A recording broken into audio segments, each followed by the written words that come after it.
За тэгэхээр зэрэг хүний амьдралын дахин давтагдашгүй, дахин давтах ёсгүй нэг сайхан ариун ёс бол гэр улс болж хөрөм найраа хийх явдал байгаа юм.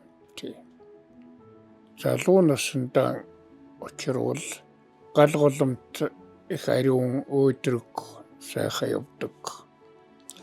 Насны намраар уулзах юм бол бас л намрын дараа үйл болдогтой адилхан бас аз жаргал бол нэлээд яха хожуу дундарчдаг. Тийм. Гэвч хавар насндаа гэрүүл болчих юм бол хаврын гавсрах шуурхч бас яггүй шүү дээ. Тэгээд нэг таниагүй хайрлаж нийлсэн биш, дурлаж нийлсэн болчдөг. Энээс болоод агцх салах явдал байна.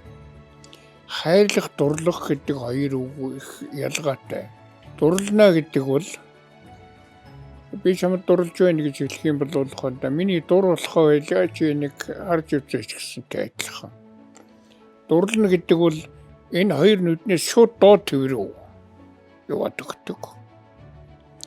Хайрлна гэдэг бол энэ хоёр нүднээс шууд зүрхтэй холбоотой. Энэ хоёрын хооронд гэлхээ өссөн учраас хэн нэгнийхээ зүрхэнд орсон бол хайр. Хэн нэг нь хурдхан шиг өөртөө орсон бол дурын тал. Тэгээд дурлал хайр хоёрын ялгаа энэ. Тэгэхээр тэр дэндүү хавар наснда дураар нийлсэн одоо анхны хайрын дуулыг нэг бажин найруулагчийн кино байна. Хөөх сургуулийн хүүхэд гэрмсэн болоод икки болчихж байгаа. Энэ чинь бол хонд тэр эцэг нь болж байгаа хүүхдийн хувьд бол нэг хайхтар юм биш боловч тэр наад охины хувьд бол зуны үзэлгүйгээр намар болчихж байгаатай адилхан юм байна.